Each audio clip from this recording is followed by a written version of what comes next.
know we've got beliefs, and we always hear the term about our beliefs creating our reality, and that's kind of the law of attraction kind of thing.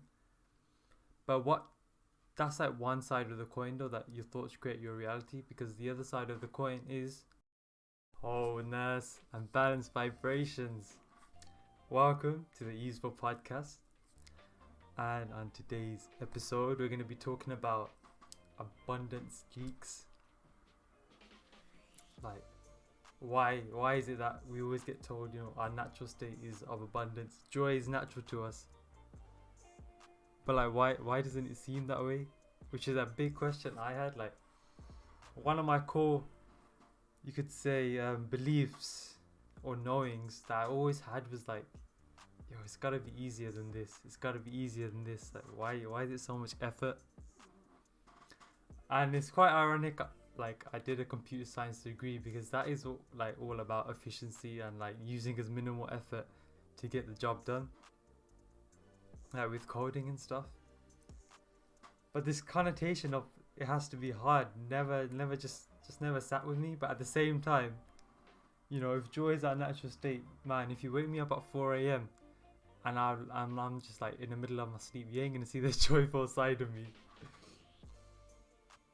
So what is it that why is it our natural state but it doesn't seem natural? And that's when I started to delve into more shadow work, or what I usually refer to as integration work. And what actually I find out is that we all know we've got beliefs, and we always hear the term about our beliefs creating our reality. And that's kind of the law of attraction kind of thing. But that's like one side of the coin, though, that your thoughts create your reality, because the other side of the coin is that it's not the thoughts that you're conscious of that create your reality. It's the thoughts that you're unconscious of or unaware of. And where do these come from? These come from traumas. And how a trauma works is like, imagine just like a bell-shaped graph, and like the higher you got the curve, the higher the trauma is. And what ends up happening is, after a certain amount, your kind of consciousness or body like shuts off. So you can imagine, and these traumas can be as little as you losing your parent in the shop, while you're going shopping. So if that trauma ends up going above a certain threshold, your consciousness kind of like just shuts off, and you kind of get a split in your consciousness, and that event will keep playing on an infinite loop. But again, it happens subconsciously, it's not happening consciously.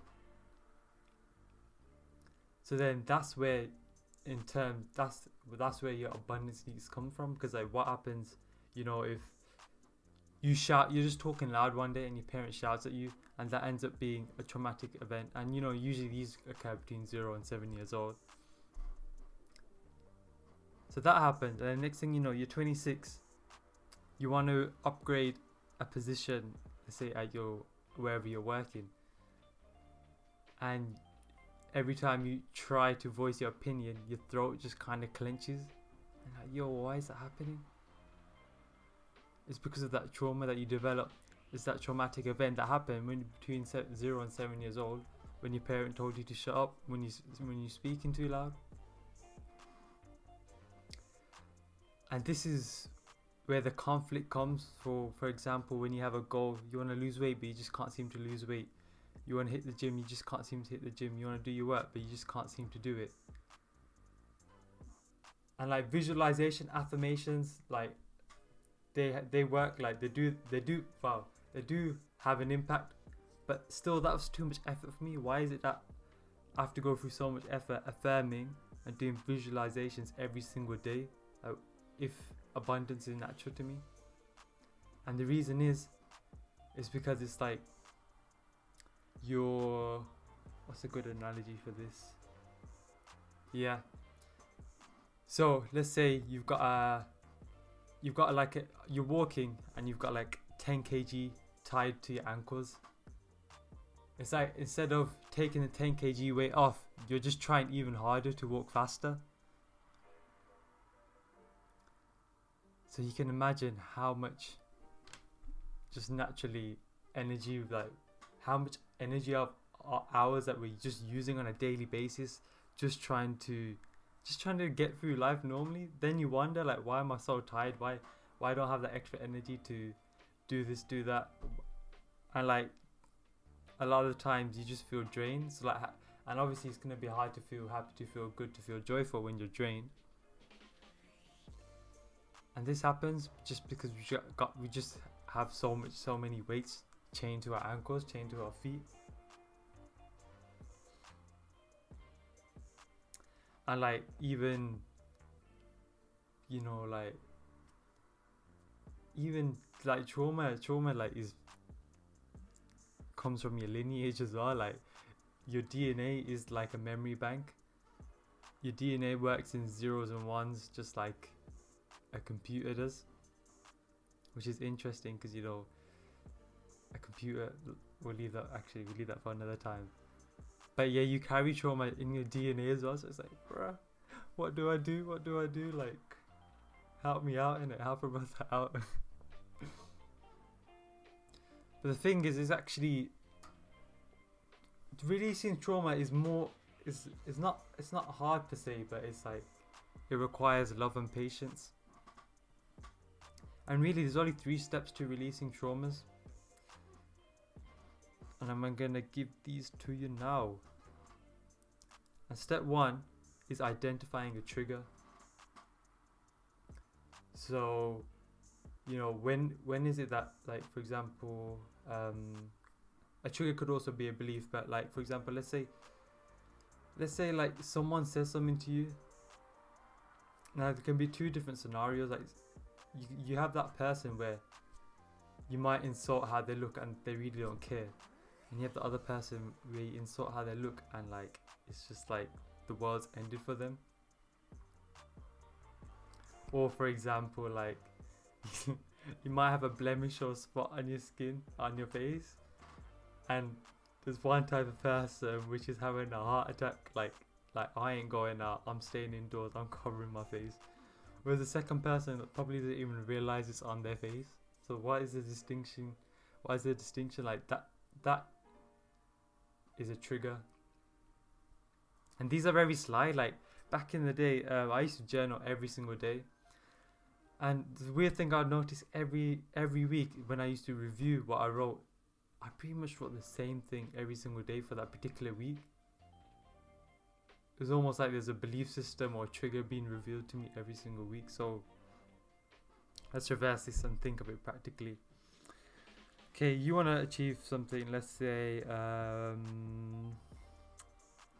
just want to lose some weight. That's like the biggest industry out there, weight loss. You got all these weight loss programs. But what happens is, first of all, why do you want to lose weight? Okay, I feel insecure. Okay, why do you feel insecure?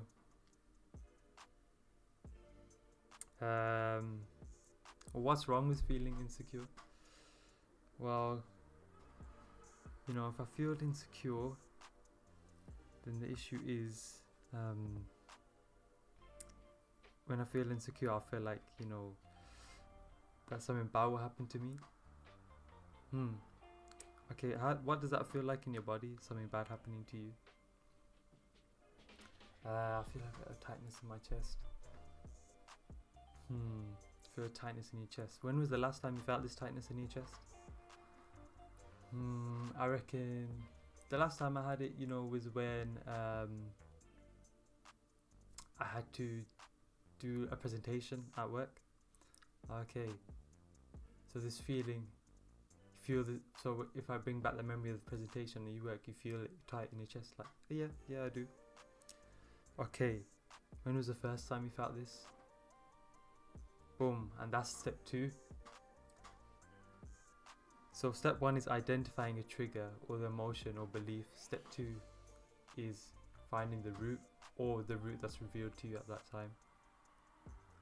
And I say revealed to you at that time, is because sometimes this is not scary work in the sense that, you know, you are diving in the cave, but you will only be shown what you're capable, or what you'll be able to manage, deal with. So you know, your being won't just throw you off the edge of the cliff. So yeah, then you go back to the original memory. You feel bad. Okay, you feel like something bad's gonna happen. Okay, so what happened? Yeah, I remember when I was, you know, 3 years old, I made a fool of myself in front of my guests, and my dad got really angry and slapped me. That could be it, or it could be, you know, I lost my mom at the shop, and I just lost my mom at the shop, and everyone else just, like, you know, all these idols just seem very scary and big. Okay, so that's step number 2, is that you go back to the memory. And this is very important to mention now. Your subconscious knows the memory, like, is stored not only somatically, but it's stored in your memory. I remember this, the conscious part of your mind is only a small fraction. So when you ask yourself, when was the first time I experienced this, you'll get the answer immediately. And one way you know that it's a subconscious response, that's a legit response, is that one, it'll be the first thing that comes to you. 2, you probably think that, you know, it doesn't, it feels like, you know, wishy-washy, like you're like, I don't know if it's quite it. That's another sign that, you know, you're on the right spot. And 3 is very quiet, it's very subtle. It won't shout at you like, "Ooh, this is the memory." The response is subtle. And one thing I like to do is, when I'm trying to find these triggers, is that I ask myself, for example, I say, okay, when's the first time I experienced this? And I trust that I know it already and it comes up. But I start asking myself questions like, okay, if I look down at my hands, I've got small boy hands or big boy hands? Small boy hands, okay. Am I indoors or outdoors? I'm outdoors, okay. Have I got shoes on or no shoes on? Okay, you got shoes on. And as you begin to question, you kind of start unraveling the memory. You can even ask yourself what age it is.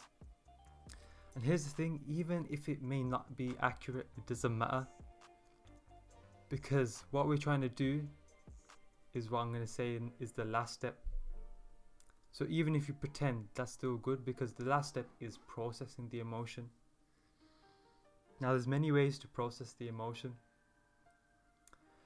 It doesn't necessarily, and let me take a step back. So one way I like to process emotion is I go back, usually I get a visualization of, you know, the memory, and I play, and it's like I kind of, let's say, imagine this version of myself visiting that version of myself and recreating the memory in the way that version likes it, until that version feels secure.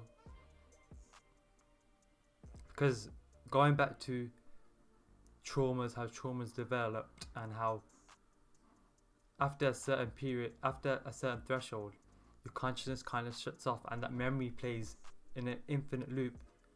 What needs to happen is you need to bring closure to the infinite loop. And when you bring closure, that's when you reintegrate that aspect of your consciousness back into yourself, and you remove that abundance leak, that energetic leak. So when we're quote unquote recreating the memory, we're not like overwriting the memory. All we're doing is processing the charge, the emotion. Like if someone did wrong, they did wrong. And in your memory, you might want to replay it as to that wrong thing never even happened, or they just beat up that wrongdoer. But that doesn't take away what happened. That is just the way to process the emotion, to process the charge. And also, on that note, anything is allowed when you do this. You don't need to think about what other people will say. You can be as gruesome, as brutal as you want. Like anything's allowed because it's your imagination. And trust me, like you're fine. Like, yeah, okay. I'm just having flashbacks to some of the processing I did. But yeah, so then, okay, so so then that's the 3 steps. So first you identify it, then you go to the root, or what is revealed to you at that time as the root, because I've progressively gone further and further back. And number 3, you process it. And one way is that if you get memory visualization, but really it's just feeling. It's just feeling the emotion, letting it process, because your body, your being, is one of perfection, so it wants to heal. And these emotions, they want to be elevated to the highest possible state, to the highest possible selves. So if you got anger, hate, fear, love, well, anger, hate, fear, guilt, it just like we have a natural process, the emotion has a natural process. It wants to go from anger, fear, guilt to acceptance, letting go, surrender, to love, joy, oneness. Those emotions and that's why you feel like, that's why they're always prevalent. Like the universe is a university.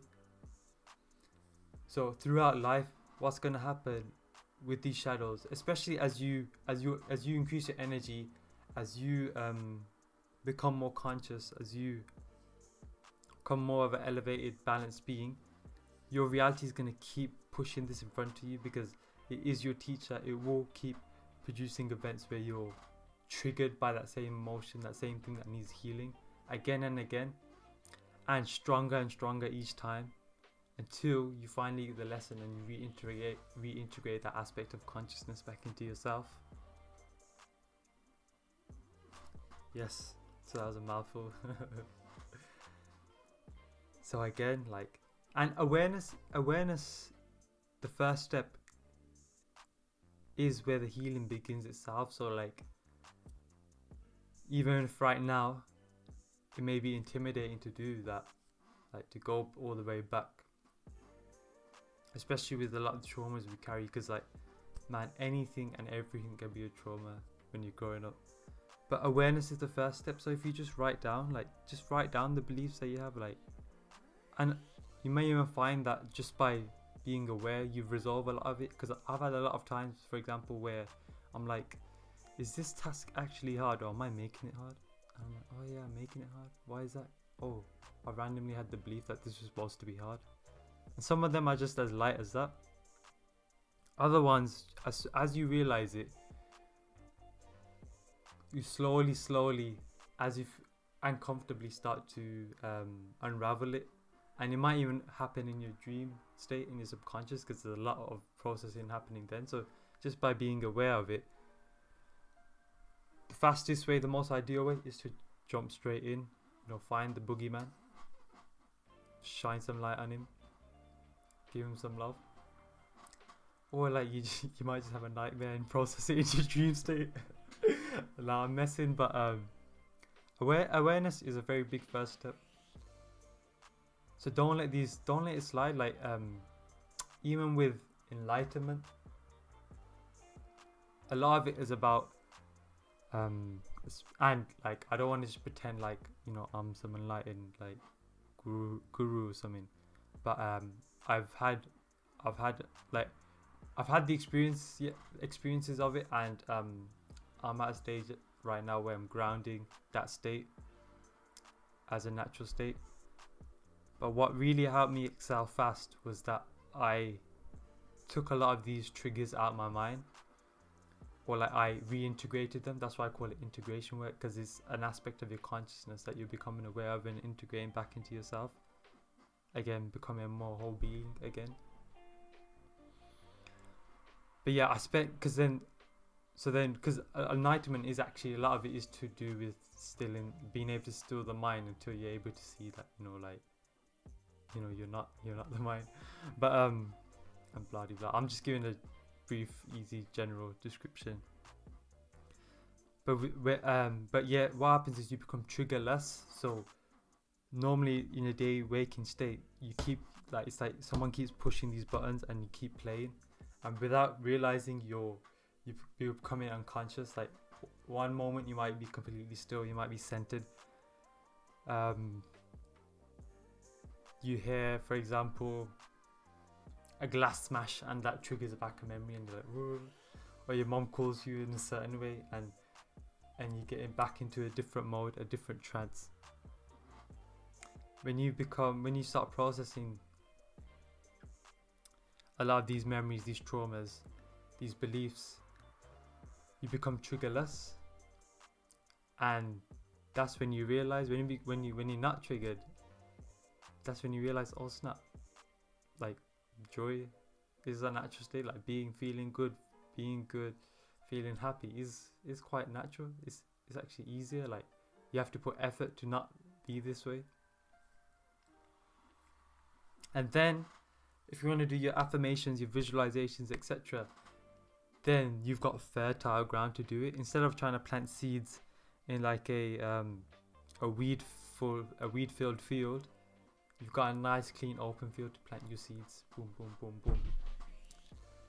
And like, it's what you vibrate is what you attract anyway, so you may not even need to do the visualization and the intentions. I very rarely say I want this.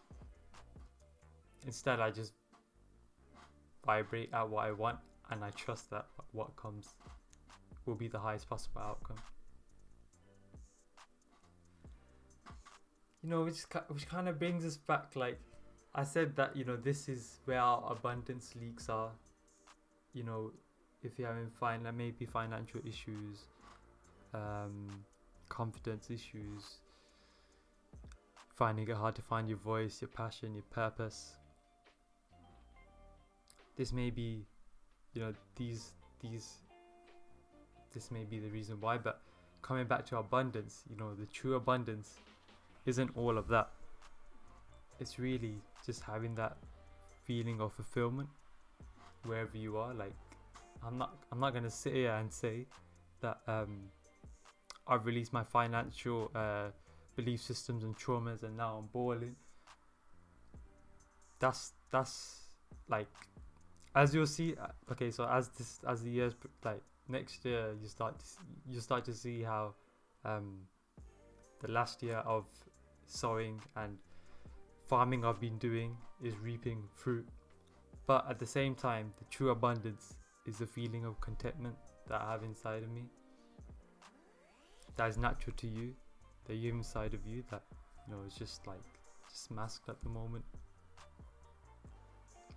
Because when we even strive to do something, it's just to scratch that itch of like, oof, I wanted this kind of itch of this, you could call it discomfort, that you wanna achieve, like this restlessness.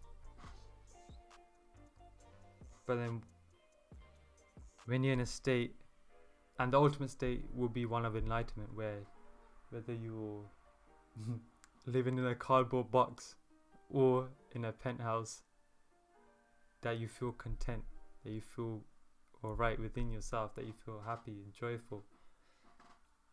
That is the true abundance. And so like going back where we discussed abundance energy leaks, this is the reason why when they say that abundance, perfection, joy is our natural state, that it seems like it's not, because of these leaks that we have caused by traumas, which can be anything from serious like abuse, or your mom just kind of yelling at you for dropping, spilling the glass of water. So that's how trauma forms. And the three-step process to releasing these blocks.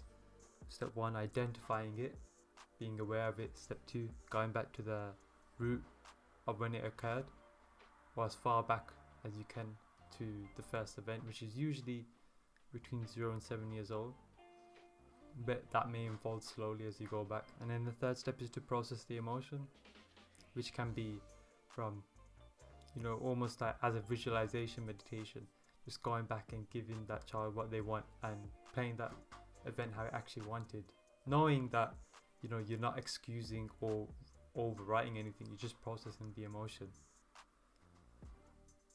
Or you could just sit with the feeling, and as you sit with the feeling, you notice that, you know, as you breathe into it with patience, not wanting it to change, just as, you know, just as you're with a kid and you're just being loving and patient with them. Same thing as emotion.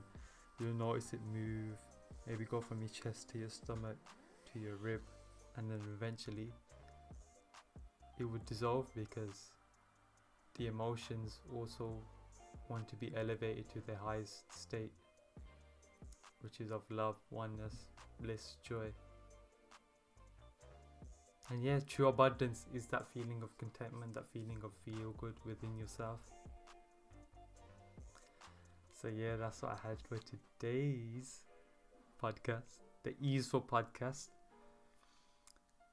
Because like I said, man, there's natural knowing that life, everything should be easeful.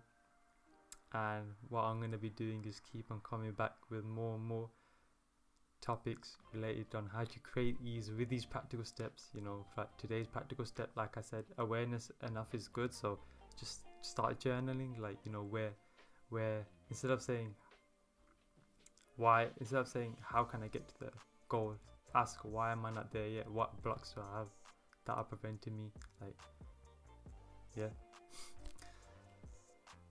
Okay, so I do not have a website at the moment, but I do want you to check out the Secret Energy website. I'll leave a link somewhere. I've not posted a podcast before, so we'll see, but the video will be in the description. Because Mindful app is coming, and if you don't know what Mindful app is, it is the revolution, it is the evolution. Man, it's in beta now. It's going to be released next year, but this app is massive for the conscious community in general, for an actual app instead of, you know, you got the Facebook, the etc., that are just platforms to have your attentions, so then they can be paid by advertisers to advertise their products. This app isn't designed to make you stay on your phone. It's designed to get you the highest level of knowledge, the highest level of awareness, the highest level of consciousness, and even pay you for mindful deeds, for meditating, for investing in yourself, and getting you from the phone to in person. There's going to be many features in this app, like GeoChat, where you get to talk to people who are around you, so now you can get together, co-create, etc. But yeah, I'm rambling now. I'm ahead. Thank you for listening. Enjoy your day. Wishing you an easeful existence and the highest possible outcome. Love.